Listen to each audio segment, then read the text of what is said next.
This is Dolynny TV, ladies and gentlemen. Good morning, and welcome to hockey season. Oh, baby, how good does that feel? For anyone sitting out here naysaying a January 13th start, well, I hope you're feeling a little silly right now as training camp officially underway today. January 3rd, things open up, and with that, ladies and gentlemen, I'm not going to waste too much time because we've got a lot to get to. We've got finally, our training camp roster for the Edmonton Oilers camp this season. So, with that, what I want to say, if you're new to the channel and you want to stick around for all things Edmonton Oilers all season long, you might want to consider hitting that subscribe button, alright? That's all I'm going to tell you. Anyway, I'm going to move over here. I'm going to hit you with that. That is part one of the Edmonton Oilers training camp depth chart. And let's, take a look at what's going on here. All right, I'm rather tired, but we'll get through it. Anton Forsberg, Mikko Koskinen, Stuart Skinner, Mike Smith, and Dylan Wells.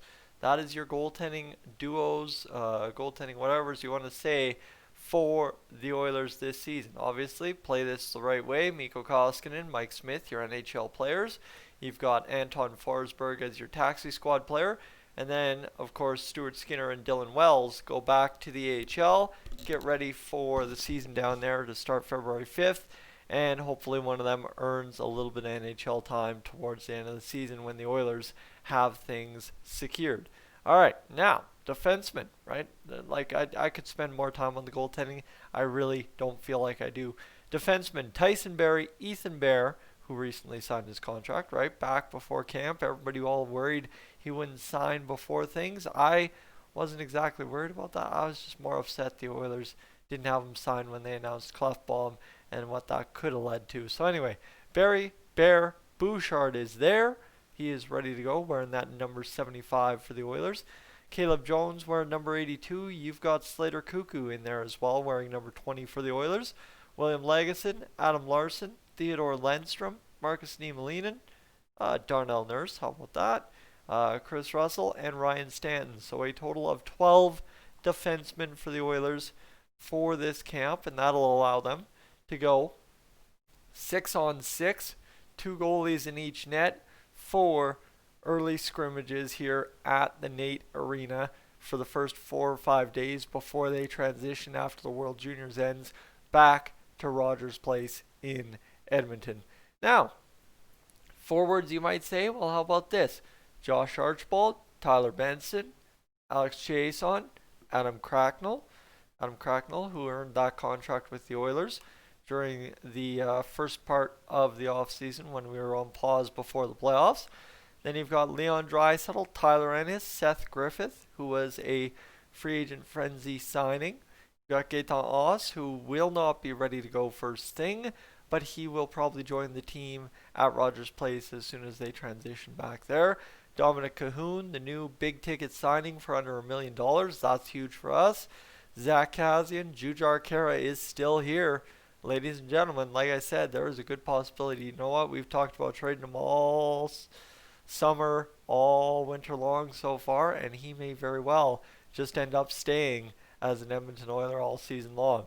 Now it gets really interesting here. Cooper Maroti, who we have heard nothing about. Okay, he's been rumored to be on the training camp roster, of course on the released roster by Jason Gregory was there, but now you get to see that in fact, Cooper Maroti is at Oilers camp trying to earn a spot on the roster, and honestly, Maroti wouldn't be a bad kind of pick up to put on the taxi squad at this point of his career. A guy that has NHL experience with the Oilers, has done it all at the AHL level already, a guy that just needs to play some NHL games, and in case of emergency, I think he could fill in just dandy.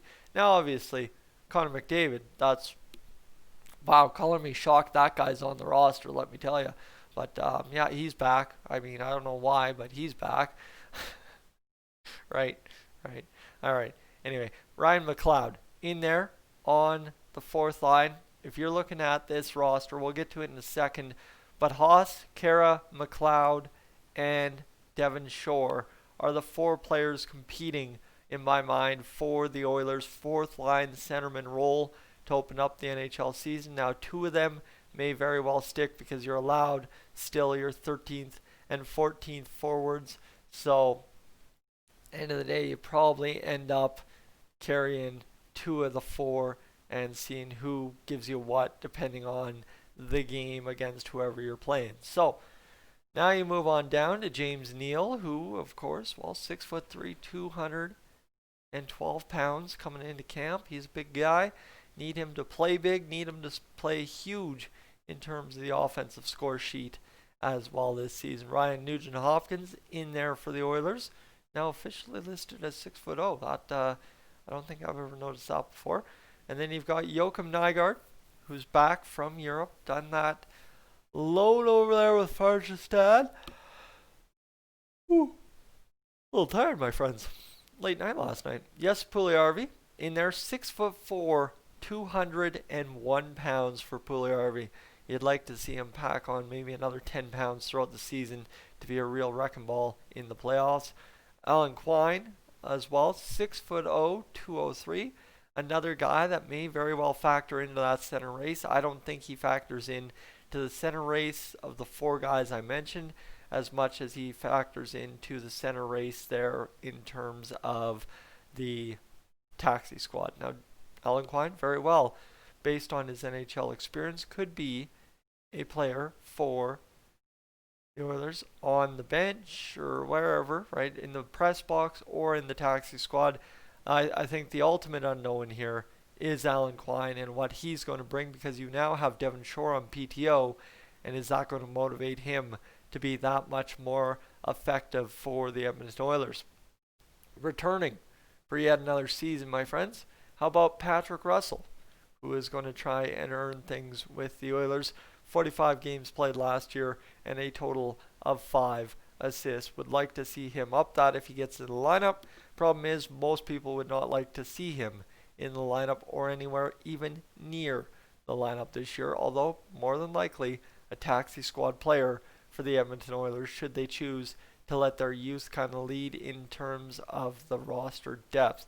Now, you've got Devin Shaw on the PTO. Like I said, he is going to be an interesting watch. A left-hand shot centerman, 6'1", 206. So, right, it's not like he's a big hulking guy, but at 6'1", he's still a guy that can make an impact with the body. And secondarily to that, he's a guy that we'd like to see at least show something in camp. Or why'd we waste bringing him here and not look at maybe Alan Quine or Ryan McLeod a little bit more than we might throughout the role? And I mean, you could look at, I guess, Seth Griffith, who's also listed as a centerman, but Seth Griffith is not making the Edmonton Oilers unless something crazy here happens at camp. Seth Griffith will be down in the AHL. That's what he was signed to do, and that's what I imagine he will do just dandy for us this season. Now, Kyle Turris and Kyler Yamamoto, the last 2 on the roster, rounding it out. Those are 2 big pieces of this Edmonton Oilers squad this year. I'll tell you why. Kyler Yamamoto, he repeats his performance in the top 6. We end up going places very quickly and very fast. Now, Kyle Turris going to have to win a lot of face-offs for us. 31 points in 62 games, a .5 points percentage. Well, you know what? I think we can work with that all day, because it would be not too bad to work with at all when it comes down to it. You look at it this way. 0.5 times 56, 28 points on the season for Kyle Turris. We can very well work with that. No problem about it, ladies and gentlemen. So this is the roster. It is probably, perhaps, the most depth-filled roster the Edmonton Oilers have had in a long, long time, right? We know where the battles are. You look at the battles on the blue line, and did I mention, yes, I went through the defense very quickly, but Markus Niemelainen, Theodor Lundstrom, they will be 2 interesting names for us to watch. But, end of the day, it's going to be one interesting camp, and thankfully, guess what? It started already today, ladies and gentlemen. Welcome to hockey season. It's going to be my pleasure to bring it along for you and see just what our Edmonton Oilers bring now, 10 days away from opening night in the NHL. That said, if you're new to the channel and you've thought about it all video long, let me now ask you, consider hitting that subscribe button for me, staying tuned, and secondarily to that, let's go Edmonton Oilers, because guess what? She is hockey season, ladies and gentlemen. I'm Tyson, this is Dolynny TV. I am up on, out of here.